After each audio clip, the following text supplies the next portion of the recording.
Okay, so I said in an earlier video that I probably ought to make a general video on Twitter and what I think about that, and obviously with Elon Musk and all that kind of thing that's gone on, all those shenanigans, as I put it. So I'm going to do that now, and this probably be a bit unstructured, this video. One, because I haven't thought how I'm going to structure it or exactly what I'm going to say, but also because there's so much, of course. It's one of these things where it's great if you sort of... Had I been making videos 2 weeks ago, 3 weeks ago, 4 weeks ago and commenting on this, they'd probably be a little bit more tightly focused, because you'd just be picking on the latest little addition to the stack of somewhat incredible moments. But that's not the case. There's quite a lot of water under the bridge now, so quite a lot to cover. So I'll try not to ramble on forever and a day, but I'll try and tell you what I think. I should probably start off by outlining how I think about Twitter. Had you asked me more than a couple of months ago, let's play it safe, what I thought about Twitter, I'd start off with the negative, probably give you a bit more negative, and probably finish with the negative, because all I could really see was the negative, and I am going to give you the negative. But I want to start off with a bit of positive, because one thing that the sort of possible existential threat to Twitter that Musk has brought has made me think, is it all negative, my feelings towards Twitter? And actually it isn't. And there are contexts in which I use Twitter where it's useful and it almost seems to be unique. We can rely on the sort of usual news sources for things, following things like events in Ukraine or something like that, or this recent thing involving FTX and Sam Bankman fraud. I was going to say scam. I heard somebody call him scam bank run fraud. Yeah, Sam Bankman-Fried. And the immediacy of Twitter is fantastic. The way that you get little tidbits of information and then you need to wait for confirmation. If you were prepared to then do the legwork and confirm and verify things, it can be very useful in those circumstances. It's also very useful, I think, in situations like... The BBC is terrible for this. They report things and they just sort of leave things hanging. You know, there's accusations that some footballers said something racist or sexist, but they never give you any indication of what they are, which I think is... I kind of know why they do it, because they don't want to publish it, but at the same time, it sometimes leaves insinuations hanging over people's names that are somewhat worse. You fear the worst, and then when you find what they've actually said, it's quite mild, and it's people overreacting yet again. What Twitter does, I find that a marvellous repository there, and I can just search for that, and somebody will tell you on Twitter what was actually said. And so then you can assess it for yourself rather than having the BBC telling you effectively what you need to think. So it's very useful for things like that. That's the positive, I think. There's a lot of negative. My relationship with Twitter is very negative. It doesn't make me feel better about my life. It doesn't help. A standard interaction between me and Twitter might be waking up in the morning, going downstairs, maybe I'm at work. I've got 25 minutes to sit down there, have a cup of tea, a bit of toast. And I'll look at my phone and I'll think, what's gone on in the day? Quick look at the news. Okay, let's have a look on Twitter. And I'm looking on Twitter. I don't set out for this, but immediately... I'm kind of scrolling looking for something to be outraged at. It's negative from the word go. I'm not looking for something that's going to make me smile. I'm looking at something to be offended by. Something that's going to make me annoyed and unhappy, that I'm going to want to respond to. And Julie, I probably will respond to it. And afterwards, I don't feel any better for that. Right, it doesn't. I don't walk away feeling like there's no catharsis to it. I don't indulge in this process and then walk away and it's like, well, that's sort of lanced that boil and I can move on with my day. No, I'm kind of uptight about it, because there's nothing you can do often to resolve what you've seen and read on Twitter or what you've done, and also. as a result of that, I'm somewhat ashamed to admit it, I end up indulging in what is really dog piles. Which is ironic, you know. It was about maybe 7 years ago, 8 years ago, I made a video on YouTube, so some time ago, talking about social media dog piles, which were becoming more and more prevalent then. They're not as bad as they are now. They were worse then than they had been. It was sort of evolving, I think. And when I look at that, it's like I sort of pinpointed what was going on, that effectively what you have is somebody, let's say, says something outrageous that a lot of people take issue with, or a lot of people find outrageous, let's say, and it warrants a response, but it doesn't warrant 10,000 responses. But of course, this is just 10,000 individuals feeling motivated to respond. Each on their own is justifiable, it is proportionate, but when you add them all together, it's a dog pile, it's disproportionate, it's way over the top, and it terrifies people, you know. It's a horrible situation it must be in to experience that, and I've contributed to that. And why? Seemingly for my own edification, because unless I do that, I feel worse for having read what I've read and not responded. And yet I can already see the number of people that have responded. So why am I responding? It's not like I'm going to say something incredibly new, original. It's usually something very sarcastic, to be honest. It doesn't really add a great deal. It doesn't solve anything. And yet I still do it. So Twitter, even though I'm somebody that identifies the problem and sees it as a problem, it still encourages me to become part of the problem. So it's a really negative thing. So there is a part of me that's viewed this whole Elon Musk thing. I mean, there's so many different aspects to it. There's the idea he's the richest guy in the world, and who doesn't want to see the richest guy in the world fuck up? He's pretty arrogant. He makes some pretty big claims about a lot of his businesses. Some of them which the claims seem to be larger than the reality, let's be honest, at least thus far. So, who doesn't want to see somebody like that come unstuck? He seems an unsavoury character. He doesn't seem a very nice person. I certainly wouldn't want to work for him. So who doesn't want to see a person like that come unstuck?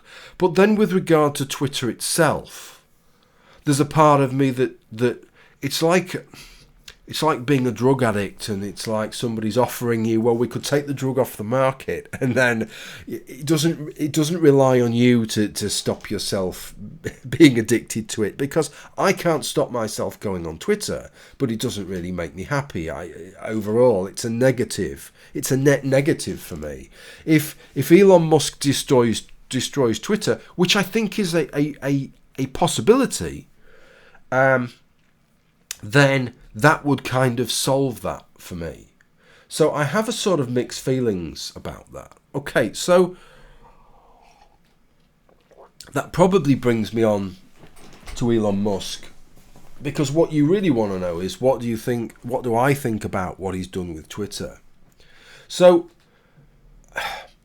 I think people don't often break it down as such, but there's two different issues going on here with regard to Elon Musk and Twitter. It's like they seem to be conflated, and people are either pro-Musk or anti-Musk. And the problem with that then becomes is that when they look at these two issues, if they're flying his flag with one of them, they'll fly the flag with the other. And if they're against him with one, they'll be against him with the other. That's just the way it is, isn't it? It stymies so many of our discussions in the political realm, online realm, etc. But there's these two different realms. There's what he's doing with Twitter that you experience as a user, right? What he's doing with the Twitter experience, allowing people back on, altering the moderation policies or what have you, adopting perhaps different standards. So there's all those kind of things. There's the Twitter blue tick thing, which he didn't seem to handle very well at all. I think maybe this idea of having different types of tick, meaning different things might. But again, why not spend a little bit longer thinking about all of that? But there's that side of it. Okay, so there's that side of Twitter. What's he doing with Twitter? And then there's the side, the economic business side, and the way that he's treating the people that work there. And it's quite proper to be to have some sympathy or to agree with him or to champion him on one and not on the other. It doesn't have to be both, and yet it seems for most people that's the only way of going about it. So let's deal with the people that are working at Twitter first, because that's the one that I've got the strongest views. I think he's acted like an absolute cunt, quite honestly, to some of the people that have worked there. It's astonishing. I know that some of the people who watch this video will be American, and that there's quite a lot of people in America have a very strong, like, if you're a boss, you can shoot your workers in the face if you want. If they don't want to be shot in the face, they should go and work somewhere else kind of attitude. Anything goes. And if you don't like it, suck it up, buttercup, and go somewhere else. But even if you believe that, that doesn't mean you cannot evaluate a boss and think that they are, as I say, a bit of a cunt for the way that they behave, right? Even if you believe that they've got a right to do that and that people can go elsewhere, right? The two things are not things which are sort of mutually exclusive. You can hold both of those in attention. And so he did there were sort of two tranches, I think, of redundancies. The first one of them was, I think he felt there were too many staff, they weren't necessary, so what he wanted to do, Twitter's losing a load of money. I mean, he's probably right in some ways that Twitter is losing a load of money. A lot of these social media sites seem to run at a loss, sort of perennially, in the hope that sometime in the distant future they'll be able to make them work. And maybe it's fine actually to take a bit of a more pragmatic stance and go, yeah, do you know what? Let's see if we can make this lean and actually make it turn a profit. Why not? That's hardly unreasonable. And sometimes it is the case with a business that you need to severely prune it back, right? It's got out of control with the number of staff. The revenue doesn't justify the number of staff. The business model is not working, and so maybe it needed significant redundancies. But he did it in the blink of an eye, right? I mean, how can you make sensible evaluations of what you need and what you don't need, who's valuable and who isn't, as quickly as that when you've got, whatever it was, 3,000 staff? You're going to make some bad decisions there. And I don't see why. It's like people buying things on eBay. You know, that you didn't try and buy this product for months and months and months, and then as soon as you want one, that one that you've seen, it's probably the last one that's, if you don't bid on that one, you're never going to get one ever again, and so you end up spending more than you needed to do. Just chill out a bit, Musk. Spend a little bit longer on that process. But he took part in that process, and a lot of people went, and there was some mess ups as a result of it, to put it lightly. I believe he closed some sort of functionality that meant that people who were using things like authenticators could no longer get back in their accounts, which is, I mean, it's madness. That shouldn't happen with a well-established business. You should be checking for those things before you start shutting things down. And so he'd sacked a lot of people or laid them off. They got their 3 months notice or whatever. But the one that really got under my skin was the second one, where he sort of made this demand. You've effectively, what he said, as I read it, well, effectively, you know, this billionaire's not making enough money. This multi-billionaire's not making enough money. So what I need you to do is to work for me for free, right, to help me make some more money. And if you're not prepared to sign up for that, then, you know, and you've got like 24 hours to do it, which is insane. What about if you're on leave, if you're on holiday? I mean, you know, apart from the fact you might not see the email and click on the link, right, what are you expected to do? You've gone on holiday to the Caribbean. Are you expected to check in every day just in case your boss decides to give you a 24-hour ultimatum?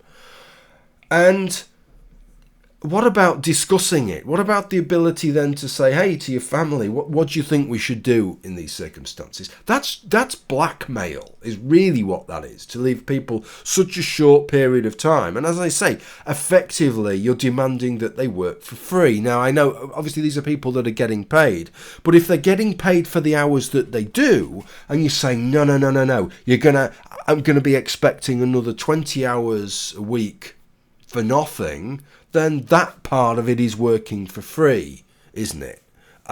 So it's a pretty big ask, I think. It's a pretty big pill to expect people to swallow.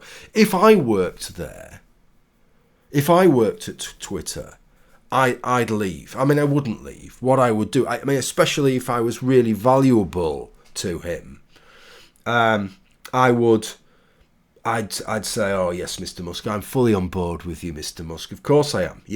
I'm going to do all the hours that God sends. Don't you worry about that, Mr. Musk. I'm going to be there late into the night, making all this work for you. Yeah, it's great. I'm really pleased. I'm a vital cog in this machine, and I'm one of the people you really need.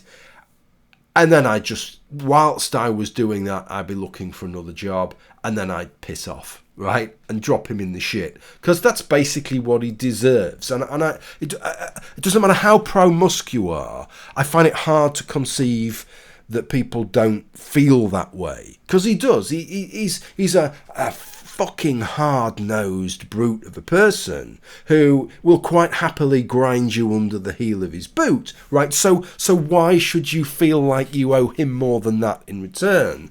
I don't think that you should. That's probably why he closed Twitter, didn't he, after the second tranche of layoffs following this thing, is that, why wouldn't people sort of try a bit of industrial sabotage? Because, he treats people with disdain, so why are they going to think, oh, I'm going to try and do what's best for Mr. Musk?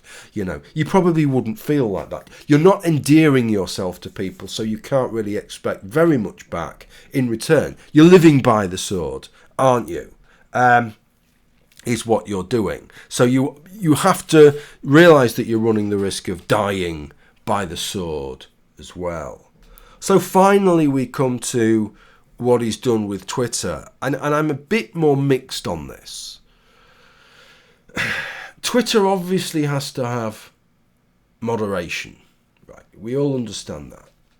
I think these discussions always become conflated, because people will then talk about things like child porn or something. Oh, so you think that can be on? There are some things that we have decided as a society are unacceptable, right?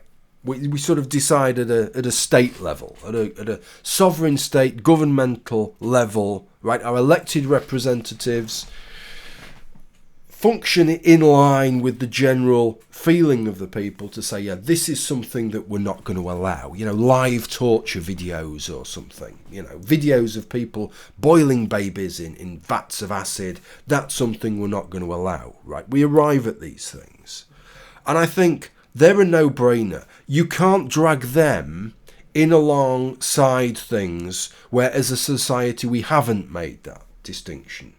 So when it becomes political viewpoints that can be espoused in other spaces, and that often quite a significant proportion of the population hold, clearly that's not in the same category, is it, as something like child porn or something, because society hasn't made the same distinction with those things, and clearly there's a large proportion of the population that don't want to see those views as deemed verboten in what are public spaces. People keep saying Twitter's a private company. I think we need to be a little bit more sophisticated.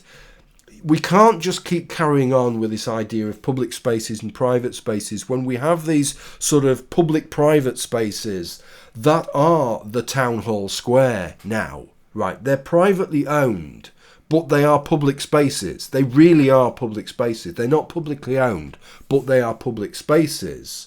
And so if we just sort of defer to these companies, then I think, we're doing ourselves a disservice.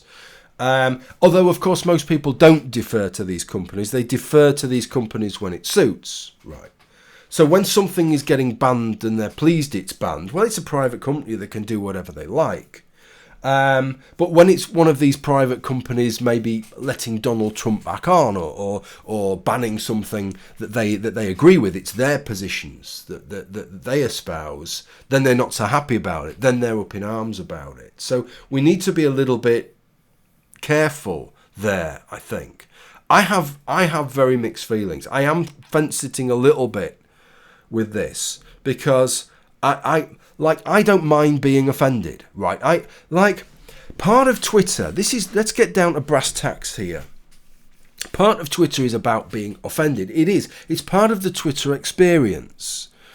People who want sort of all this stuff banned from Twitter, they really don't want to be subjected to viewpoints that they don't like, right? They just really that all needs to go. That's effectively what they like, that they mean. And especially the more ardent, vociferous, nasty proponents of the people on the other side of the sort of political or intellectual fences. They're the people that they want rid of. They want banished. Right, they're spreading misinformation, they're misrepresenting things, they're saying things which are unacceptable that nobody should be allowed to say. Let's start calling them certain terms because then we can say, well, would you allow a communist or a Nazi or whatever on? Is that acceptable? When it's you that's really applied that label to them and then said, well, so that's unacceptable. Look, let's get down to brass tacks. If I don't know, most countries have Big Brother, the program Big Brother. I don't know if the voting is the same in all countries, but the flaw in the UK was that who goes, you decide, is what the guy used to say. And you voted for the person you wanted to leave. That's the flaw. You don't vote for who you want to stay, you vote for who you want to leave. And the people that are the most interesting in that program, that make it worth watching, are usually the shits, right? That's the way it is. Now, shits would attract some positive votes, but they always attract a lot of negative votes. And so by voting for who you want to leave, what happens in Big Brother is that you get halfway through, let's say 12 people start. You get halfway through, so there's 6 left. And the 6 people that have been thrown out will include the interesting people. And it gets near the end, and then everybody who watches it, I only watched the first few series in the UK, I got sick of it, but it's like, gets boring. It's like, it's got boring now. We voted out all the decent people. Why do you think it's got boring? The people that offended you, that you thought were beyond the pale, they need to go. They're nasty, or they say things that are just unacceptable. I'm voting them out. And then when you're gone, you wonder why it's boring. And I kind of think the same with Twitter. You lose some of that. These characters, these sort of objectionable people who say things that you shouldn't say or whatever, that's part of the Twitter experience for me. I know some people take it a lot more seriously and get a lot hotter under the collar about, things that shouldn't be allowed, viewpoints that shouldn't be allowed to be expressed. And so it's very, very important that we police Twitter because other people might might start believing what they say, and so they really should only hear what the good guys say. If they just hear our side, then they'll have the right opinions, and the world will be a better place. I don't think that it works like that. Right? If only it did. If only everybody agreed with me, the world would be a better place. In my case, of course it would. Right? But not everybody. Not everybody. I'm obviously joking there, right? But the point is that that's just the way Twitter is. I just think you lose the experience. You can sanitize it, and it's crap then. So really, you've got to think about what it is that you wish for. He's made a Twitter amnesty. Was that the right thing to do? I don't know. But what I do think is, if he's serious that he's going to have a more balanced moderation policy, I think a balanced moderation policy is particularly important. Because one thing that you get with a balanced moderation policy is that it makes people a little bit more careful what they wish for, because it means that it can apply to you as much as it can apply to the other person, the person you want it to apply to. So, on its basis, I don't think that's a bad idea. The amnesty, if it's a one-off, actually, I'm not sure that that's a bad idea. If you think that things were wrong in the past, then maybe that's the best thing to do. Even PZ Myers, right? If you think that this is something that progressives could never entertain, PZ Myers, good old PZ Myers, had an amnesty on his Free Thought blogs a few years back. Now, I'm cynical enough to know why. It's because nobody's reading his blog anymore. And again, like Big Brother, part of that is because it's the scandal. It was the outrage. It was the offence of having people who disagreed with him that drew people to his blog, that kept the regulars. The regulars wanted the occasional poster that they could really hate on. And once he blocked them all, there's no reason to keep turning up. So in many ways, maybe a one-off amnesty is something that I can suck up, even if it means that some people are put back on who maybe will just end up getting banned again. Okay, I don't know. I don't know what's going to happen. I mean, he is so bullish with this, right? It's like a roller coaster careening down the track faster than it's supposed to go.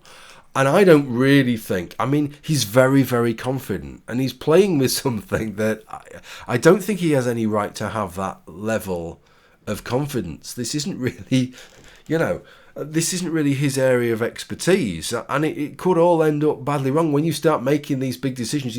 I'm just going to take everybody on, I'll sack half the staff, I'll alienate most of the other half, I'm going to just whole sections of Twitter are going to end up for a period of time being run perhaps by one engineer, and let's just hope that somehow we get through the other side. It could all work and he could get away with it. Otherwise, at any moment, I think the whole thing could end quite spectacularly. And if it does, like I say, I have somewhat mixed feelings. So that sort of tells you where I'm at with it. I'm not a big fan of Elon Musk as a person, I don't think. I wouldn't want to work for him. I have mixed feelings about what he's doing on Twitter. I didn't really like the way that it was run before. I thought that people tried to manipulate it by using offence to manipulate it, and it created this horrible sour environment as a result of that. You allow people, you weaponize offence, and then people take full advantage, full measure of that. And if you can get a set of standards where it looks like, yeah, you can do that, but it could well come back and hit you smack bang in your own face, then maybe that will temper that a little bit. Okay, so that's it. Interesting to know what you think with regard to that. Thank you for watching. Bye for now.